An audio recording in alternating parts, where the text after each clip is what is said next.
pembelajaran dimulai, marilah berdoa dulu. Kakak, siapkan teman-temannya untuk berdoa. Berdoa yang benar, berdoa mulai.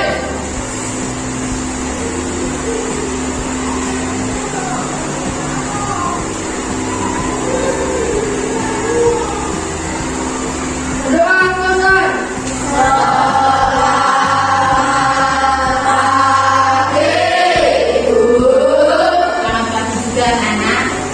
Pada kegiatan hari ini, jadwal kita adalah membuat keyakinan kelas. Nah, keyakinan kelas baru dengar pasti ya.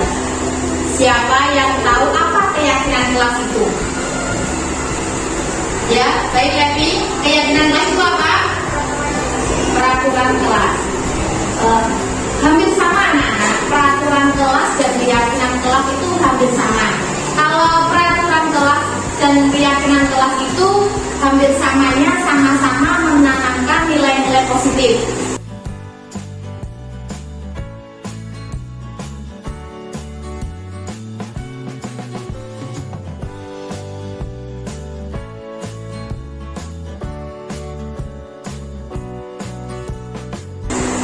Paham anak-anak? Nah, sekarang kita bagi dulu, guru akan bagi.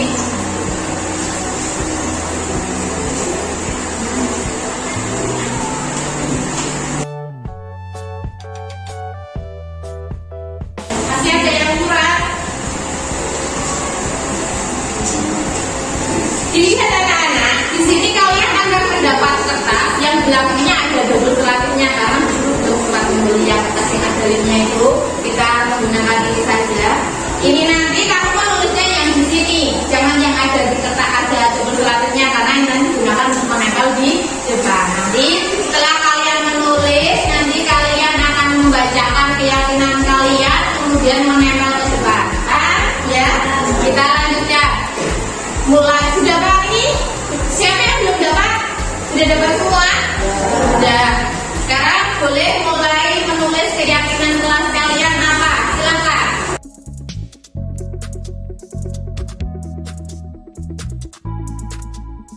Baik anak-anak sudah? Sudah. Sekarang Bu Guru minta kalian nanti berdiri membacakan keyakinan kalian apa, kemudian maju ke depan di channel yang di sebelah sini. Kenapa kok yang di sebelah sini kok gak mikirnya kalau yang di sini Bu? Mengapa?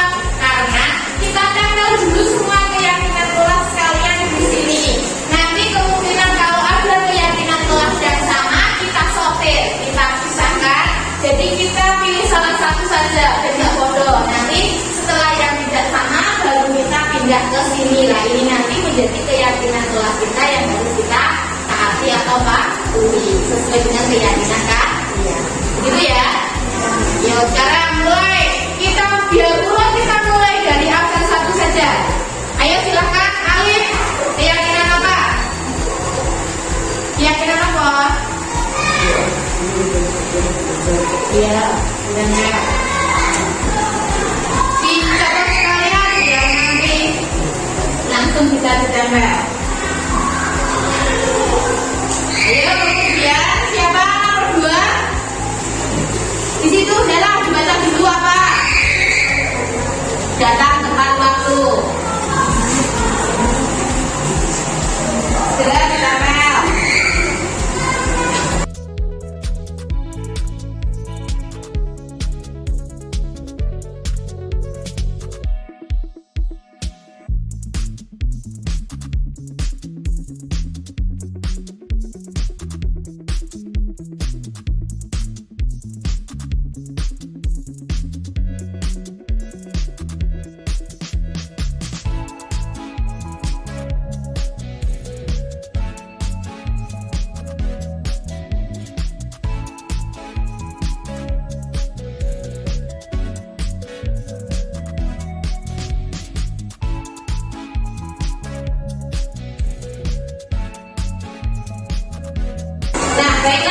Baiklah anak-anak. Sekarang kita sudah mendapatkan ada berapa ini anak-anak? 9 keyakinan kelas yang berbeda dari kalian. Saya bacakan ulang, keyakinan kelas tersebut adalah Berdoa sebelum dan sesudah belajar. Datang tepat waktu. Buang sampah pada tempatnya. Saling menghargai. Disiplin, sopan santun, jujur, piket kelas sesuai jadwal. Yang terakhir adalah bertanggung jawab. Ibu harapkan karena ini keyakinan kalian, jadi kalian dapat melaksanakannya, dapat memegang teguh apa keyakinan kalian. Kalian melaksanakannya tanpa ada paksaan dari orang lain, bukan karena takut sama guru, ngerti? Karena memang itu harus saya lakukan untuk kepentingan kalian, apa yang sudah kalian ya. Gitu ya anak-anak. Nah, karena kita sudah dapat keyakinan kelas, ini nanti kita tempel di sana.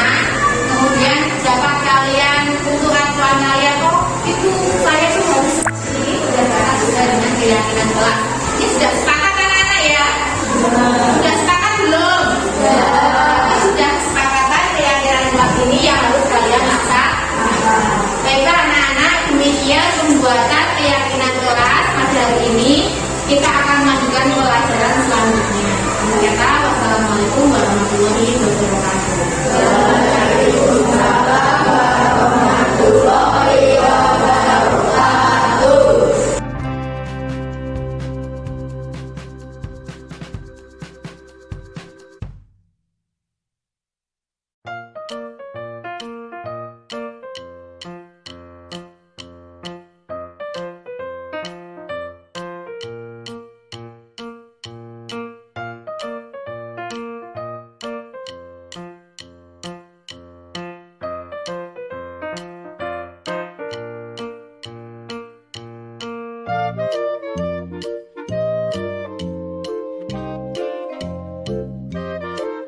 Bismillahirrahmanirrahim. Assalamualaikum warahmatullahi wabarakatuh. Waalaikumsalam warahmatullahi wabarakatuh. Yang terhormat Ibu Kepala Sekolah SD SMP Negeri 31 Amatoro yang saya hormati, Bapak Ibu Guru SD Negeri 2 Gendeng Sari, serta Bapak Ibu Guru SMP Negeri 31 Amatoro yang saya hormati. Pertama-tama kita panjatkan puji kehadirat Allah Subhanahu wa Ta'ala karena pada kesempatan ini kita dapat bertemu berkumpul di ruangan ini dalam keadaan sehat tanpa masalah. Sholawat serta salam kita haturkan kepada junjungan Nabi besar kita Nabi Muhammad SAW yang kita nanti-nantikan semua. Saya mengucapkan terima kasih banyak atas kehadiran Bapak Ibu semua di ruangan ini yang telah memenuhi undangan saya. Adapun tujuan kegiatan pada hari ini adalah untuk memenuhi tugas saya pada modul 1.4 mengenai membagikan pemahaman dan pengalaman penerapan budaya positif di sekolah. Terima kasih ya Bapak Ibu. Terima kasih untuk membagikan pemahaman dan pengalaman penerapan budaya positif di sekolah. Seperti yang Bapak Ibu ketahui bahwa saya itu mengikuti pendidikan guru penggerak pada angkatan 7.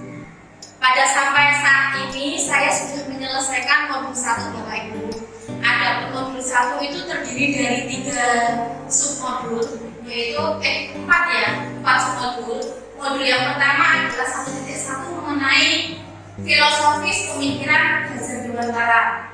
Yang modul 1.2 yaitu mengenai nilai-nilai dan peran guru penggerak.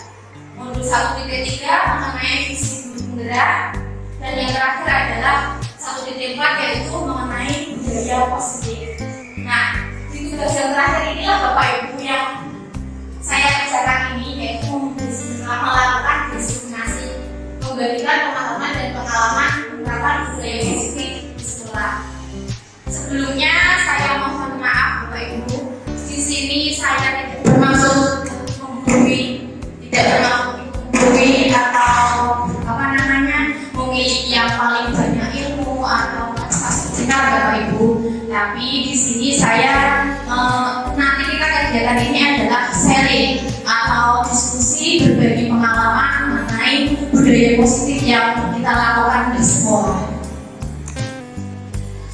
Karena waktu semakin siang Bapak Ibu, kita akan melanjutkan satu materi ya Bapak Ibu. Tapi sebelumnya Bapak Ibu, kelihatannya agak tidak bersemangat. Kita semangat dulu Bapak Ibu dengan melakukan sebuah tepuk. Ini biasa yang sering saya lakukan kepada peserta didik saya atau murid saya di kelas untuk membangkitkan semangat mereka, yaitu tepuk gregor Bapak Ibu. Untuk caranya Bapak Ibu, tepuk satu gregor itu nanti tepuknya satu kali, terus gregor. Tepuk dua gregor, berarti tepuknya dua kali, gregor. Tepuknya tiga kali, satu dua tiga, gregor. Nanti kalau satu dua tiga gregor, berarti apa namanya? Tepuknya semuanya dia, semuanya dia Pak. Oke bisa ya. Ada mic-nya. Kita lanjutkan Bapak Ibu. Sekarang kita mulai Bapak Ibu. Tepuk satu gregor, tepuk dua gregor, tepuk tiga gregor,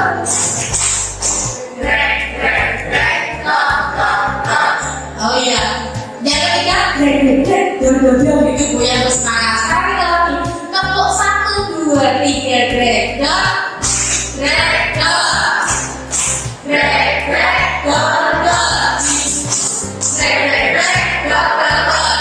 Tepuk tangan buat kita semua. Sekarang Bapak Ibu kita langsung ke materinya, membagikan pemahaman dan pengalaman penerapan budaya positif di sekolah. Nah, ini nanti Bapak Ibu yang akan kita pelajari mengenai budaya positif.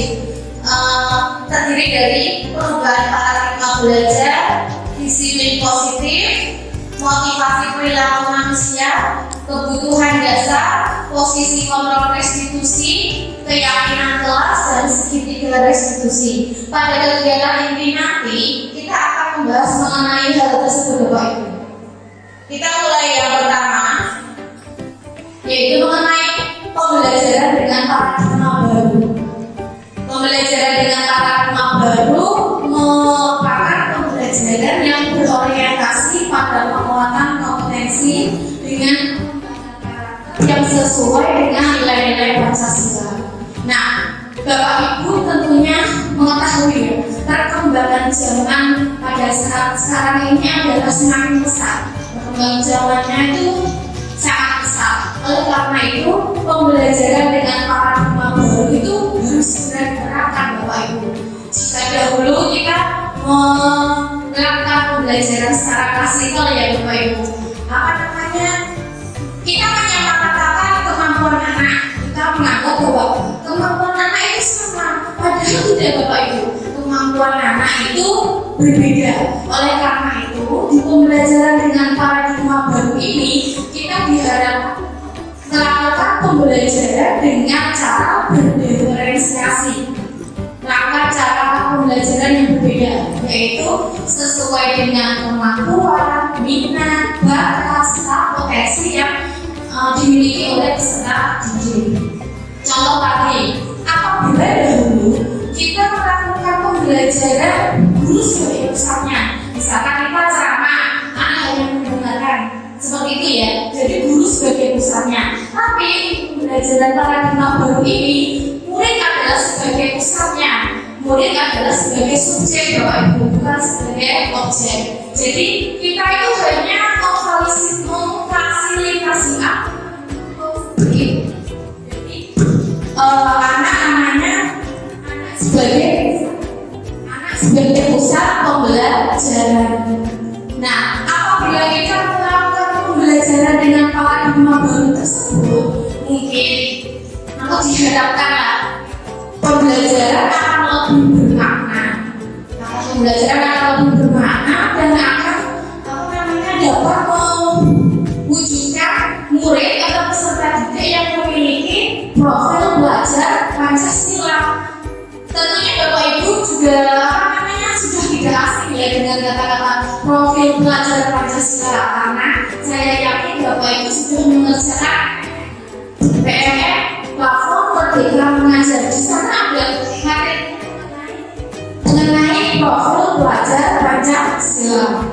Nah, adapun tadi saya ingin ulang-ulang ya Bapak Ibu.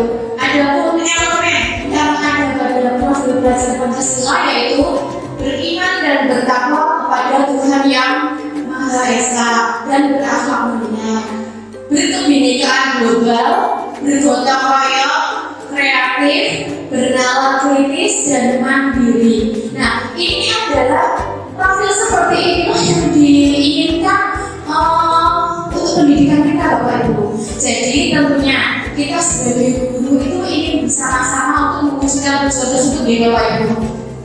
Marilah kita bersama-sama untuk mewujudkan tujuan tersebut untuk memiliki anak yang memiliki profil belajar Pancasila. Kita lanjutkan Bapak Ibu. Ini adalah contoh kegiatan yang sudah saya laksanakan Bapak Ibu. Itu jadi anak itu sebagai pusat pembelajaran, bukan guru yang sebagai pusat pembelajaran. Kita adakan diskusi, anak dilatih untuk masuk ke depan, untuk speak up, untuk berbicara supaya dia itu percaya diri. Biasanya ada loh anak-anak yang dia masuk ke depan itu baru maju saja ngepel. Jadi di sini kita dilatih untuk anak-anak itu memiliki rasa percaya diri tersebut. Terus itu ada gambar ini di bawah itu. Kita berarti sesuai dengan perkembangan zaman. Kemarin saya mengikuti pelatihan ide pembuatan game, sehingga saya menghasilkan sebuah produk karya inovatif yang saya terapkan pada murid saya. Saya tanya kepada murid-murid saya, apakah kalian punya HP? Punya semua. Nah, besok pagi dibawa seperti itu. Anak-anak itu semua bawa. Saya tanya, ini HP orang tuamu atau HP-nya kamu sendiri? HP-nya sendiri Bapak Ibu. Jadi di dalam kelas itu tuh HP-nya mereka sendiri, bukan HP-nya orang tua. Berarti kesehariannya mereka sering menggunakan HP ya Bapak Ibu. Jadi kita sebagai pendidik itu hanya bisa untuk melewati internet itu, misalkan lewat media seperti itu. Itu hasilnya anak-anak juga cenderung lebih mudah memahaminya. Jadi ada di game itu ada materinya, ada permainannya, ada nilainya juga, nanti akan muncul nilai juga.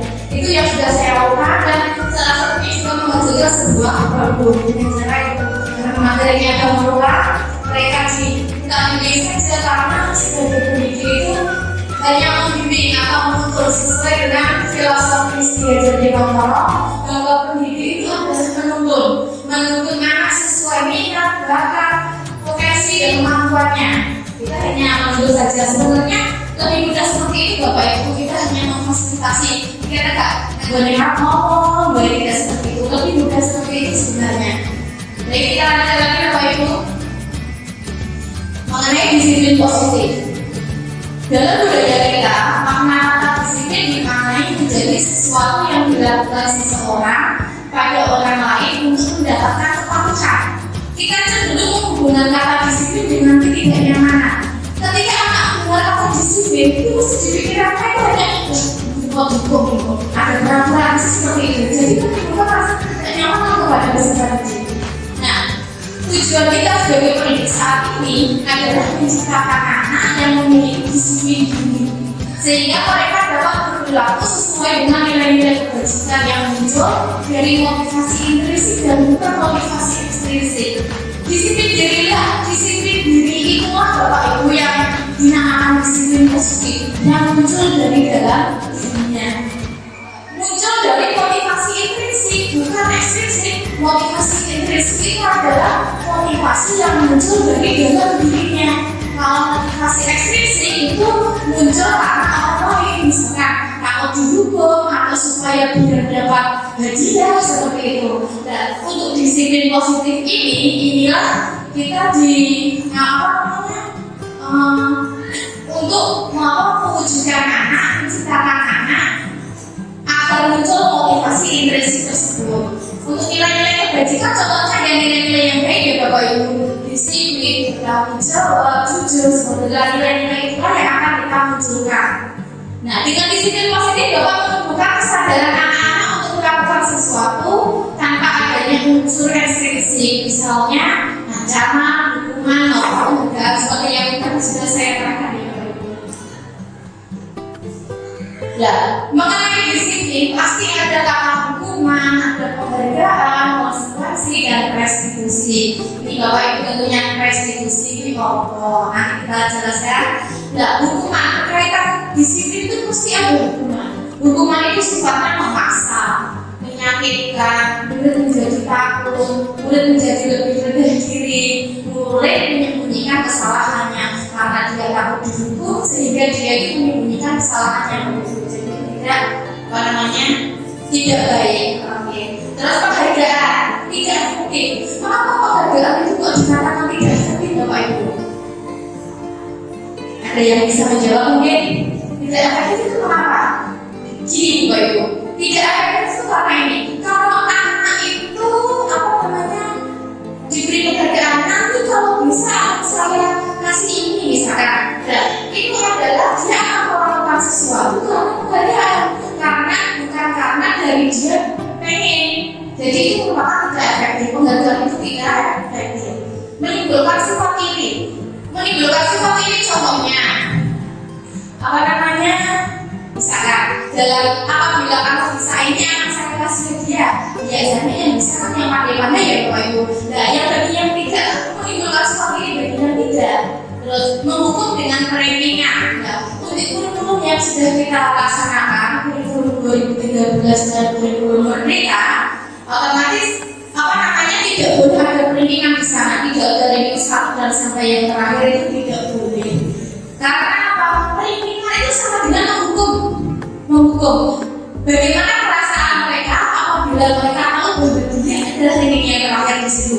Itu merupakan sebuah hukuman bagi dia Bapak Ibu. Sebenarnya penghargaan bagi yang lain itu sebuah hukuman. Merampas hak menghargai dirinya. Maksudnya Bapak Ibu, merampas hak menghargai dirinya. Maksudnya anak itu sudah bisa menghargai dirinya sendiri. Misalkan ada sebuah soal matematika hitungannya sangat sulit, tapi dia bisa mengerjakan sendiri. Wah, berarti iso. Sebenarnya dia itu sudah bisa menghargai dirinya sendiri. Kenapa guru itu harus memberikan sekali ya dia seperti itu? Karena sih dia harus bisa itu termasuk merampas hak menghargai dirinya. Yang untuk hukuman dan penghargaan ini Bapak Ibu itu merupakan disiplin positif dalam identitas gagal. Itu tidak boleh dilakukan Bapak Ibu. Yang lainnya adalah konsekuensi. Konsekuensi itu apa Bapak Ibu? Konsekuensi ketika akan melakukan sesuatu kita harus bertanggung jawab apabila sudah melakukan kesalahan, misalkan seperti itu. Nah, konsekuensi ini merupakan penguatan jangka pendek. Misalkan contohnya Bapak Ibu, ada anak minum es, terus ada temannya dari menyenggol es tersebut jatuh dilakukan. Konsekuensinya harus Bapak Ibu harus menggali, bisa membersihkan lantainya, harus ngepel. Nah, itu penguatan jangka pendek. Itu nanti apabila terjadi seperti itu lagi, itu pasti kita akan lagi mesti mengingatkan, ayo dibersihkan seperti itu. Nah, di konsekuensi itu adalah stimulus dan respon.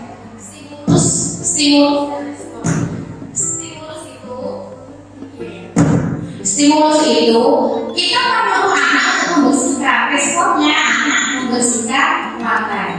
Yang selanjutnya adalah murid menghormati peraturan. Mereka melakukan konsekuensi itu karena mereka menghormati peraturan.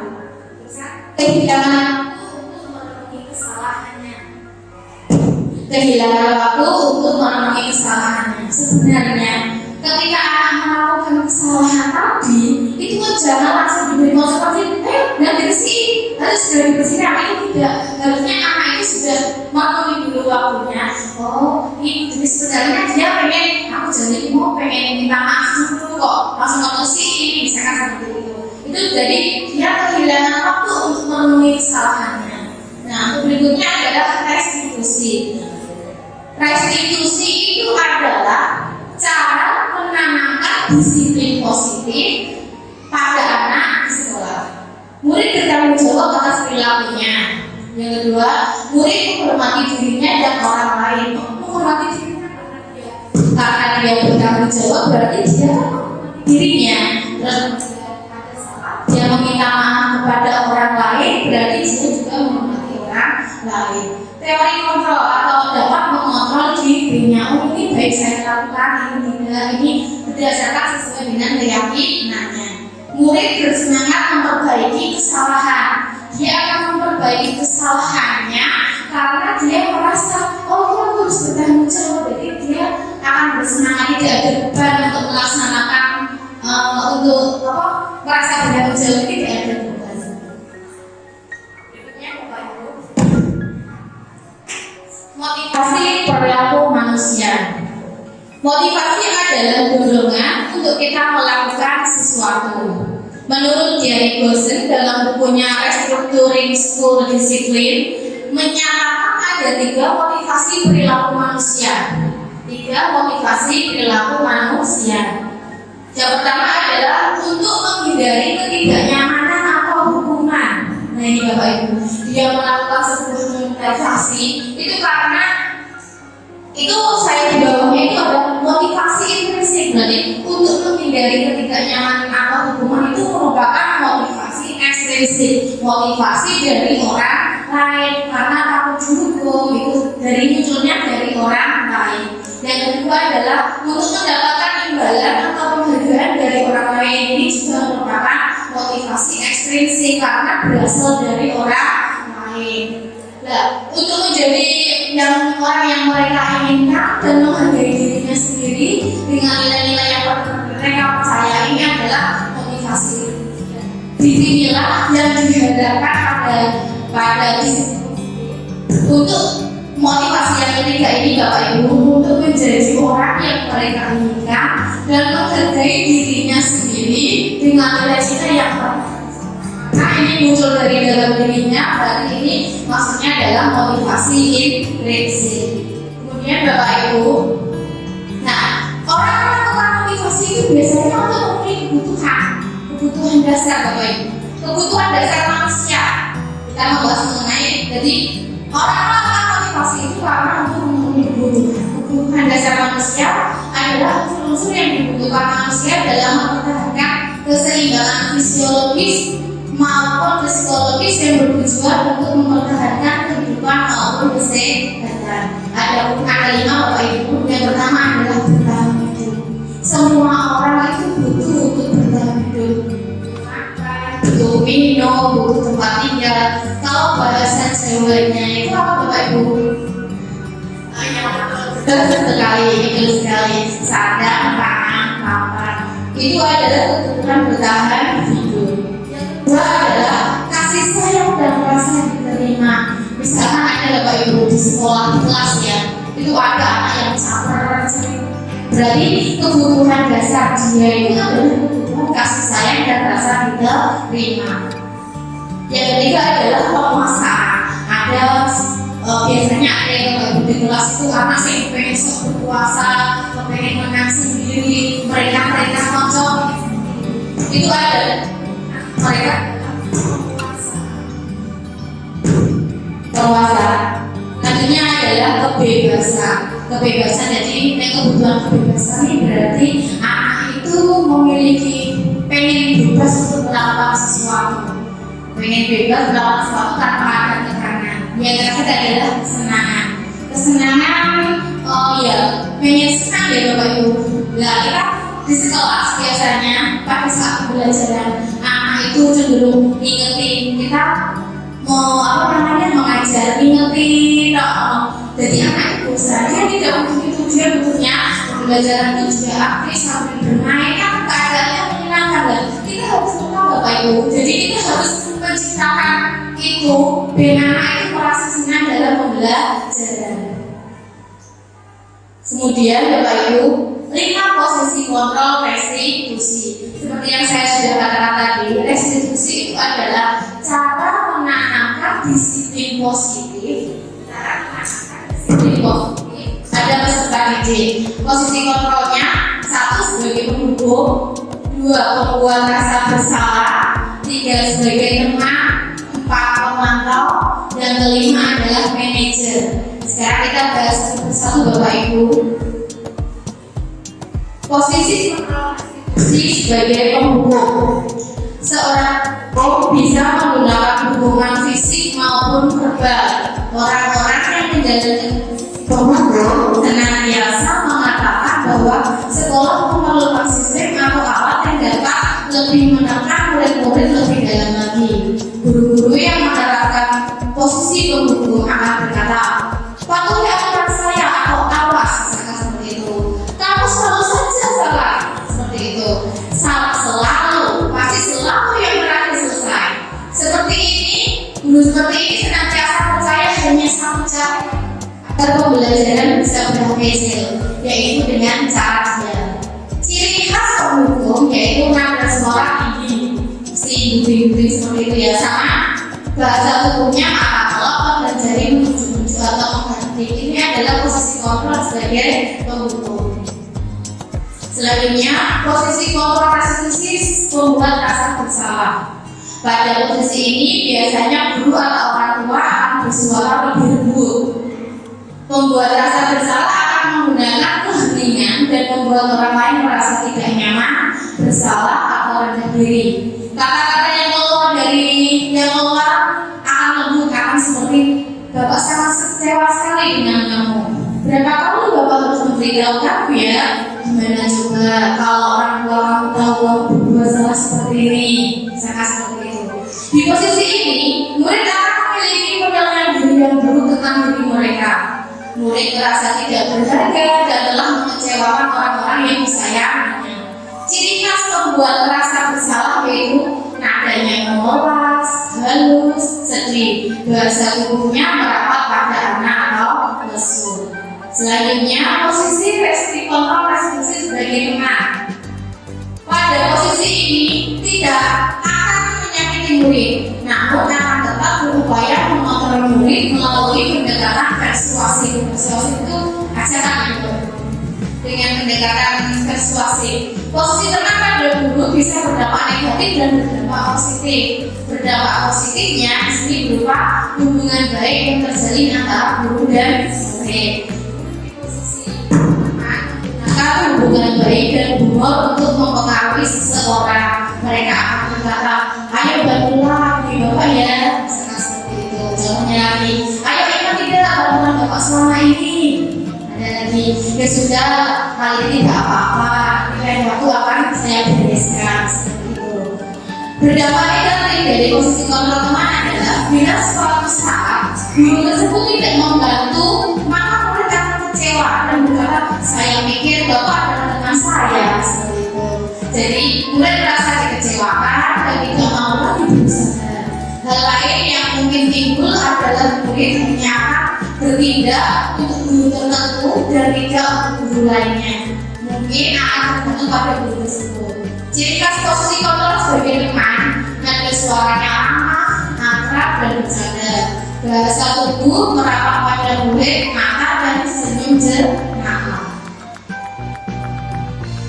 Yang keempat adalah posisi kontrol restitusi sebagai pemantau.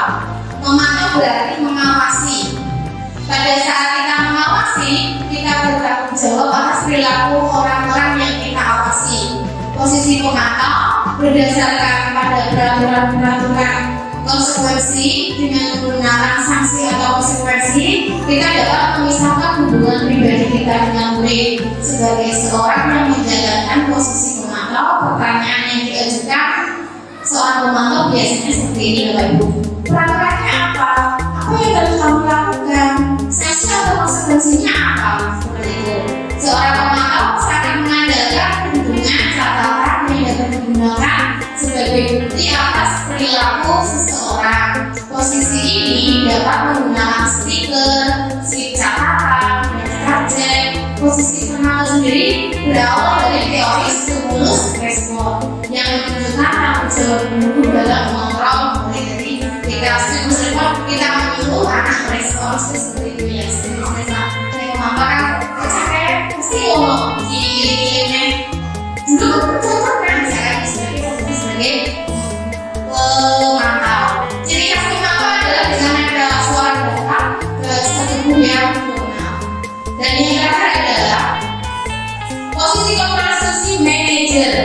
posisi inilah kalau ada di posisi inilah berbuat sesuatu bersama dengan murid, mempersilahkan murid mempertanggungjawabkan perilakunya, mendukung murid agar dapat menemukan solusi atas permasalahannya sendiri. Seorang manajer lebih memiliki keterampilan posisi tengah maupun belakang, dan dengan demikian bisa jadi di waktu-waktu tertentu kembali kepada kedua posisi tersebut bila diperlukan. Namun bila kita menginginkan murid kita menjadi manusia yang merdeka, bertanggung jawab, perlu mengacu kepada restitusi yang dapat menjadikan murid kita sebagai seorang manajer dari dirinya sendiri.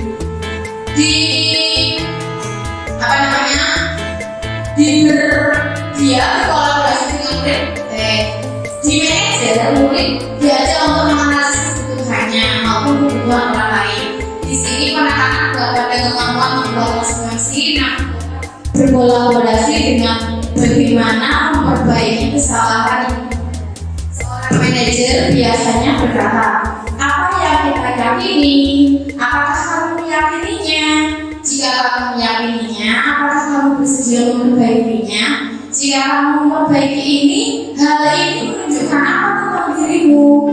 Apa rencana kamu untuk memperbaiki hal ini? Jadi di manajer kita itu diharapkan memberikan sebuah tawaran kepada ibu, bukan tugas seorang manajer bukan untuk mengatur tentang seseorang, tetapi selanjutnya Bapak Ibu. Nah, di posisi manajer, di posisi kontrol manajer inilah Bapak Ibu yang kita harapkan, yang seperti inilah, yang apa namanya kita memberikan tawaran murid, kita menanyakan apa yang dia yakini, dan siswa juga untuk memperjawabkan atas perilakunya. Nah, ini Bapak Ibu contoh penerapan posisi kontrol, contoh kasus sebagai ada contoh kasus seperti ini Bapak Ibu. Saat upacara ada siswa yang tidak memakai topi. Biasanya nek saat pendukung sebagai pendukung bagaimana Bapak Ibu kata-katanya? Kita nggak pakai topi ya. Sama lagi Bapak Ibu contohnya. Kamu lagi nggak pakai topi. Iya, kamu lagi yang nggak pakai topi. Cara seperti itu. Berarti itu adalah termasuk apa namanya teori pendukung. Terus kayak membuat rasa bersalah. Biasanya tadi bagaimana Bapak Ibu kalau membuat rasa bersalah tadi? Contohnya, kata-katanya bagaimana? Apabila dia saat upacara tidak memakai topi, bagaimana? Oh, kamu telah mengecewakan saya, anak-anak. Kamu telah mengecewakan saya, seperti itu ya. Itu membuat rasa, artinya kan anak merasa bersalah, gitu ya. Terus bagaimana? Contohnya bagaimana kata-katanya sebagai tengah? Ya sudahlah, nggak apa-apa. Kan itu ya, itu adalah sebagai kalau sebagai pemantau, contohnya bagaimana Bapak Ibu? Pemantau itu kita melihat. Maka contohnya kata-katanya bagaimana? Peraturannya apa? Namun jangan tidak peraturannya apa? Seperti itu ya. Sebagai manajer itu contohnya kalimatnya bagaimana Bapak Ibu? Manajer, sebagai manajer. Kira-kira kesalahan apa? Ya kita menanyakan dulu kesalahan kira-kira apa? Sama lagi Bapak Ibu contohnya. Apa ya? Ingin kamu lakukan apa? Ya apa yang kamu lakukan setelah ini? Ya betul Bapak Ibu. Nah, ini adalah contoh penerapan ini posisi kontrol. Tapi yang kita harapkan kita sebagai pendidik itu melakukan yang mana Bapak Ibu kira-kira yang baik? Yang sebagai manajer. Jadi kita diharapkan untuk posisi kontrol sebagai manajer. Keyakinan kelas. Ini di materi PNS juga ada ya masalah keyakinan kelas. Keyakinan kelas itu juga ada. Mengapa keyakinan kelas? Mengapa bukan peraturan kelas saja? Nah, untuk menjawab itu Bapak Ibu, sekarang kita tanya dulu. Mengapa ada peraturan mencuci tangan sebelum makan? Ayo, dan diharapkan mengapa ada peraturan mencuci tangan sebelum makan? Ya higienis, apa lagi? Menjaga hidup bersih. Terus apa lagi? Mungkin ya terhindar dari kuman. Biar untuk menjaga kesehatan intinya ya Bapak Ibu, untuk menjaga kesehatan. Terus mengapa ada peraturan membuang sampah pada biar bersih. Untuk menjaga kebersihan berarti yang Bapak Ibu lah. Untuk kesehatan yang pertama berarti cuci tangan untuk kesehatan.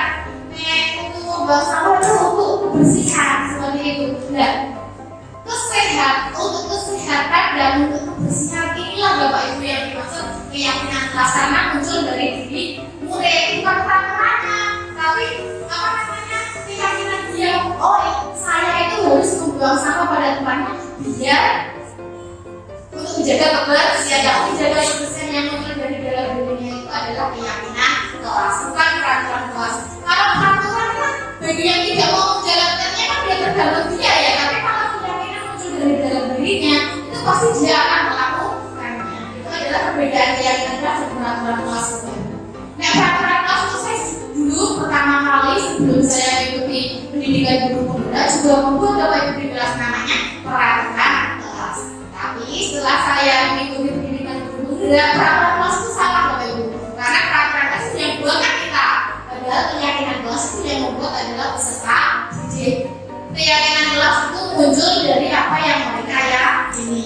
Kalau sudah mereka yakini, otomatis dia akan melaksanakannya dengan tanggung jawab, karena dia yang meyakininya, bukan karena atas tekanan dari orang lain.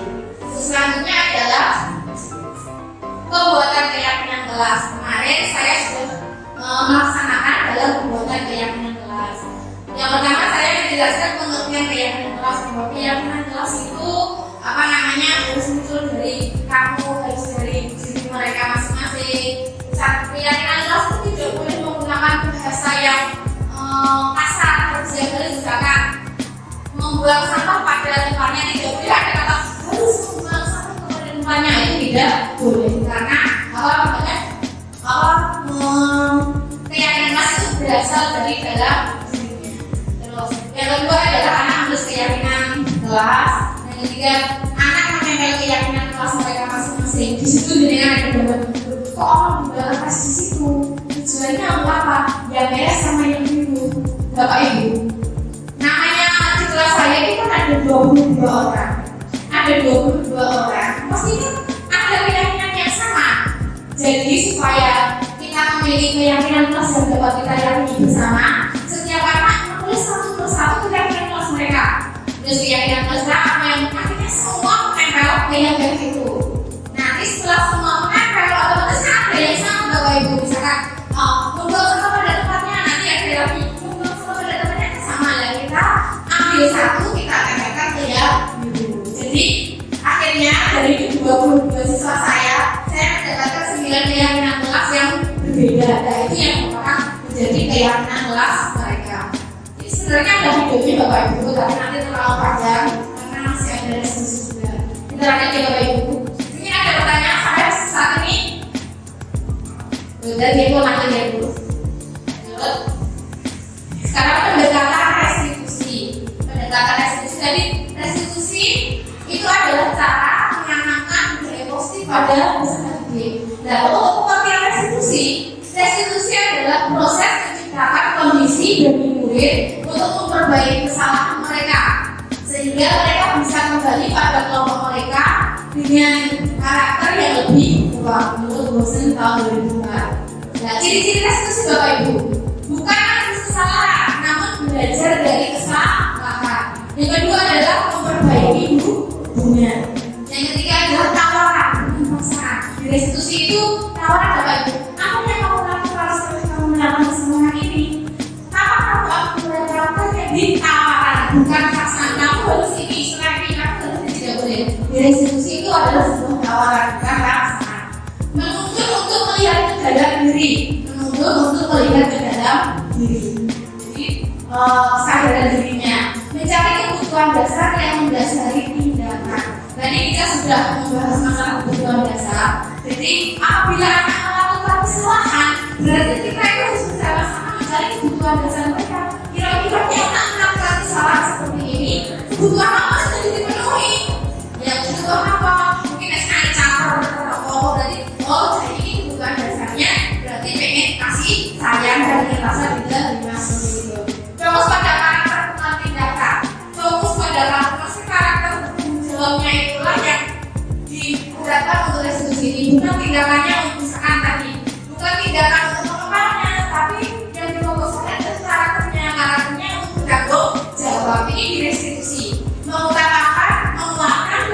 pada solusi, menguatkan dan fokus pada solusi. Kita cari solusinya bersama. Terus, ini segitiga restitusi.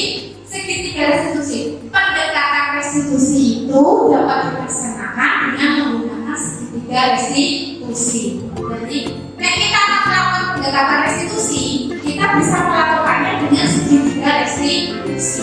Ada tahapan dari segitiga restitusi adalah yang pertama, menstabilkan identitas. Tidak semua akan melakukan hal yang terbaik yang bisa kita lakukan. Yang kedua adalah validasi tindakan yang salah. Semua berlaku memiliki yang salah. Yang ketiga adalah menanyakan keyakinan. Kita semua memiliki motivasi internal. Dilaksanakannya segitiga restitusi itu menstabilkan identitas, validasi tindakan yang salah, menanyakan keyakinan. Apabila dalam hubungan seperti itu, segitiga restitusi. Pada tahapan menstabilkan identitas, biasanya yang sering digunakan adalah setiap orang pasti akan melakukan kesalahan. Terus kamu bukan satu-satunya yang pernah melakukan ini. Setelah menstabilkan identitas mereka, kita melakukan tahapan yang kedua yaitu validasi tindakan yang salah.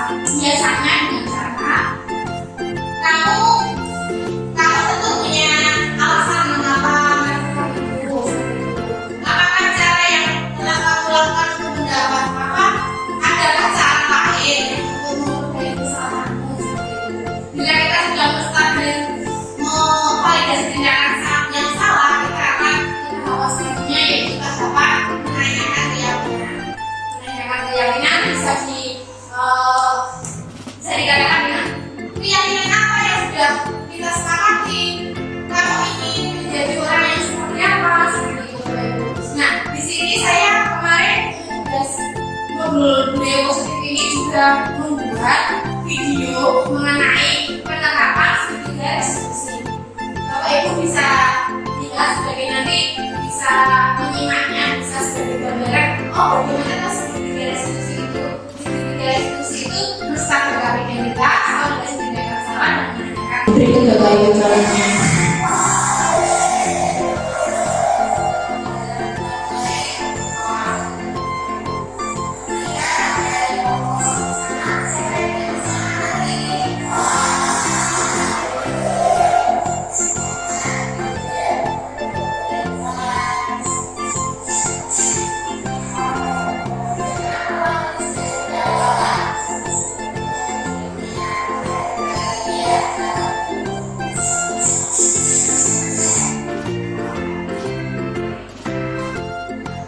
Ini adalah contoh menjalankan semua hal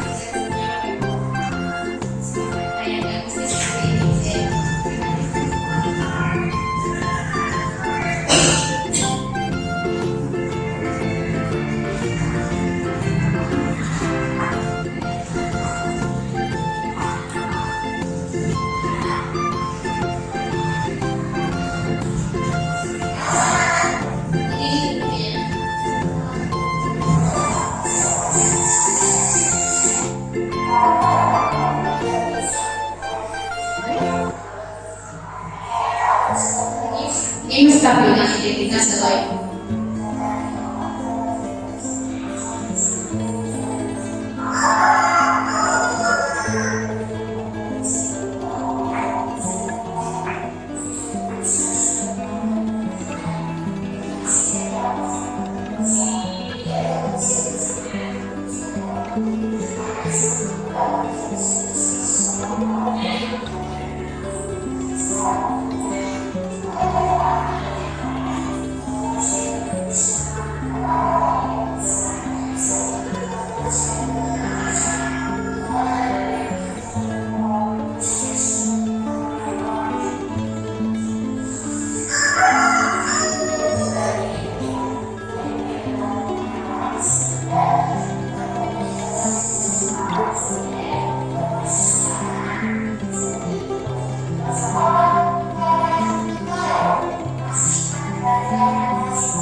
yaitu kasus mencontek Bapak Ibu yang nantinya datang terlambat. Ini adalah kasus yang berbeda.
Terima kasih Bapak Ibu. Demikian tadi adalah contoh pendekatan restitusi. Ada dua kasus tadi pendekatan restitusi dengan menggunakan segitiga restitusi. Ada 3 tahapan tadi Bapak Ibu, yaitu yang pertama adalah menstabilkan identitas. Jadi anak itu distabilkan dulu, tahu apa kesalahannya. Yang kedua adalah validasi tindakan yang salah. Kamu tahu kesalahanmu, misalkan itu validasi tindakan yang salah. Yang kedua adalah menanyakan keyakinan. Apa keyakinannya sehingga kamu melakukan hal tersebut? Dari 2 video tadi yang sudah saya paparkan tadi, mungkin ada gambaran-gambaran ya Bapak Ibu mengenai pendekatan restitusi tersebut. Jadi Bapak Ibu, materinya sudah saya sampaikan semua. Saya mengucapkan terima kasih banyak kepada Bapak Ibu semua. Semoga kita menjadi pendidik yang bergerak untuk melakukan inovasi untuk perkembangan dunia pendidikan, tergerak untuk mewujudkan tujuan pendidikan serta menggerakkan teman-teman yang lain untuk mengikuti untuk mewujudkan tujuan nasional pendidikan. Baik Bapak Ibu, untuk penyampaian materi sudah selesai. Saya akhiri dengan bacaan menjaga bersama. Alhamdulillahirabbil alamin. Untuk materi selanjutnya yaitu Bapak Ibu, kita di sini seri tanya jawab atau berbagi pengalaman Bapak Ibu mengenai disiplin positif. Mungkin ada Bapak Ibu yang mau bertanya atau mengenai disiplin positif, silakan.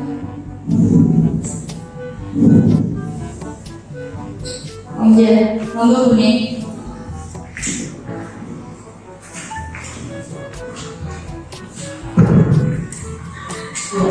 Assalamualaikum warahmatullahi wabarakatuh.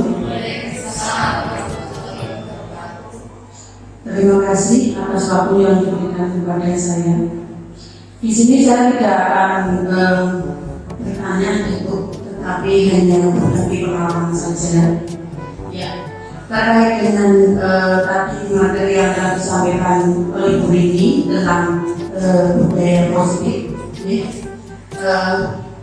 Tadi telah diberikan penjelasan tentang gambaran-gambaran kepada kita, yaitu tentang disiplin positif. Contohnya yaitu hukuman, penghargaan, konsekuensi, dan restitusi. Nah, saya untuk restitusi itu masih merasa asing ya, gitu. karena dulu itu kami karena apabila menurut pengalaman itu apabila dalam pembelajaran ada yang melakukan kesalahan biasanya itu kita hukum karena mungkin dengan hukuman itu bisa membuat anak jerah dan nanti tidak mengulangi kesalahan itu kembali. Tetapi ternyata setelah saya mendengar penjelasan dari ibu ini, hal itu sama. Jadi untuk kedepannya mungkin sudah tidak kami terapkan lagi untuk memberikan hukuman kepada anak. Jadi dengan adanya penjelasan dari ibu ini, maka kami sebagai guru-guru telah memahami apa itu hukuman, apa itu penghargaan, apa itu konsekuensi dan seterusnya. Jadi kami merasa berterima kasih itu telah memberikan pengawasan kepada kami semua. Jadi nanti kita tidak akan mengulangi lagi dan ilmu itu sangat bermanfaat bagi kami. Terima kasih untuk ilmunya, semoga bermanfaat untuk depannya. Itu saja Ibu berbagi pengalaman saya. Saya akhiri berbeda. Wassalamualaikum warahmatullahi wabarakatuh. Langsung saya akan berikan komentar itu. Memang benar Bapak Ibu, bukan hanya Bapak Ibu saja yang melakukan seperti itu. Pasti semua guru Ibu juga melakukan seperti itu. Apabila ada anak kesalahan, mungkin ya langsung dihukum. Karena hukuman itu menimbulkan sifat jerah Bapak Ibu ya. Mesti kalau berhukum kan pasti tidak akan mengulanginya lagi. Terus teman yang lain juga tidak akan mengikuti karena takut Bapak Ibu. Sebenarnya sama Bapak Ibu, sebelum saya mengikuti pendidikan guru penggerak ini, saya juga sama seperti Bapak Ibu, juga memberikan hukuman seperti itu. Tapi setelah kita mempelajari mengenai pendekatan restitusi ini, diharapkan kita nanti apabila menyelesaikan sebuah permasalahan kepada anak atau murid, kita menggunakan pendekatan tersebut Bapak Ibu. Sama Bapak Ibu. Jadi kedepannya kita setelah kita belajar mengenai pendekatan restitusi, keyakinan, kebutuhan dasar, tadi motivasi, setelah itu kita akan kita bersama-sama untuk mewujudkan budaya positif yang ada di dalam sekolah. Mungkin ada satu lagi Ibu yang mau bertanya. Kemudian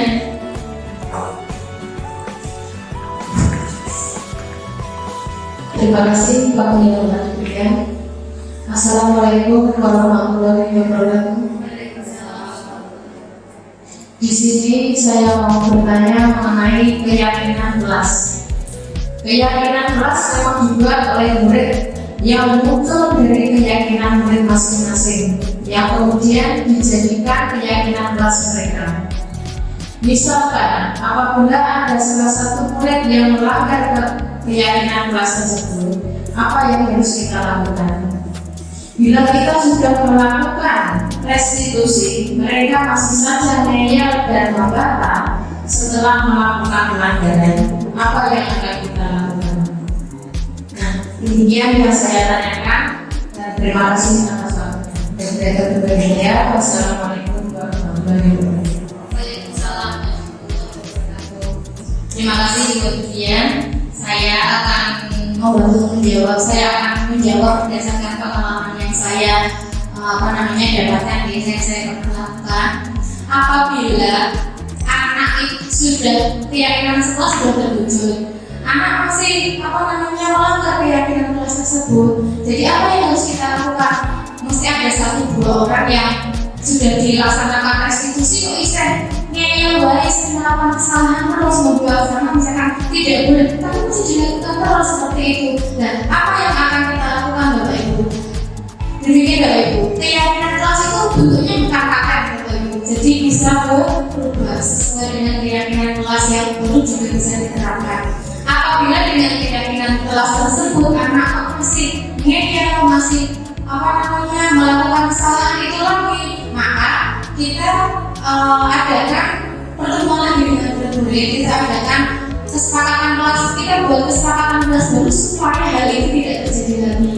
Misalkan masih membawa sampah pada tempatnya, masih ingin buah padahal saat restitusi sudah kita melakukan restitusi, sudah melakukan penyekapan, tapi masih nggak usah sembarangan saja seperti itu ya. Kita adakan lagi keyakinan kelas baru.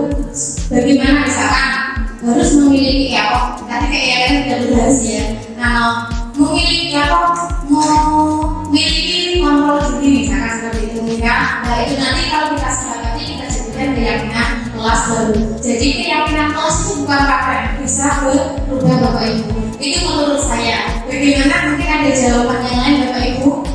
Kok sudah dilakukan pendekatan restitusi, kok sebenarnya melakukan hal tersebut? Jadi yang kita lakukan apa gitu ya tadi ya, maksudnya seperti itu. Ya, mungkin ada Bapak Ibu guru lain yang mungkin bisa berbagi pengalamannya juga mengenai itu, bagaimana biasanya apa yang dilakukan Bapak Ibu. Nah ini tapi itu berdasarkan dengan pengalaman saya. Seperti ya Bapak Ibu. Ya udah Bapak Ibu, demikian diseminasi pada siang hari ini sudah terlaksana. Saya mengucapkan terima kasih banyak kepada Bapak Ibu yang sudah hadir di sini. Untuk apabila ada kata-kata yang salah, saya mengucapkan mohon maaf yang sebesar-besarnya. Kita akhiri dengan Assalamualaikum warahmatullahi wabarakatuh.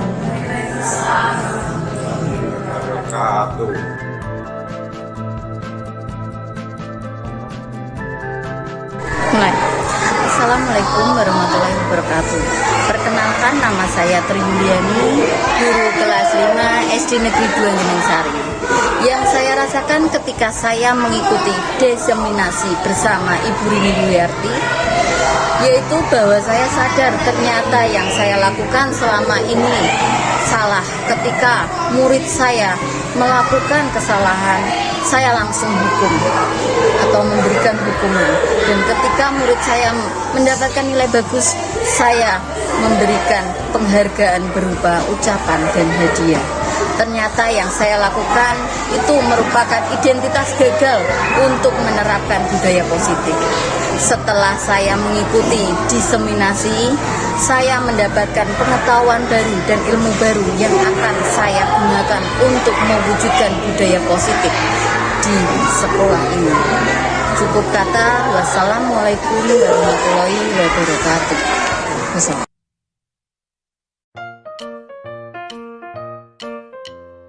Mulai. Assalamualaikum warahmatullahi wabarakatuh. Perkenalkan, nama saya Aisyah Soleha, siswa dari kelas 6 SD 2 Gunung. Pada hari ini saya berserta teman-teman saya diajak berdiri untuk membuat keyakinan kelas. Kita dijelaskan mengenai keyakinan kelas itu apa, dan kita dibimbing untuk membuat keyakinan kelas, serta sampai dengan kita sepakati bersama dan menempelkannya di dinding. Terima kasih Bu Yuni, saya akan bersikap seperti keyakinan kelas kita. Wassalamualaikum warahmatullahi wabarakatuh.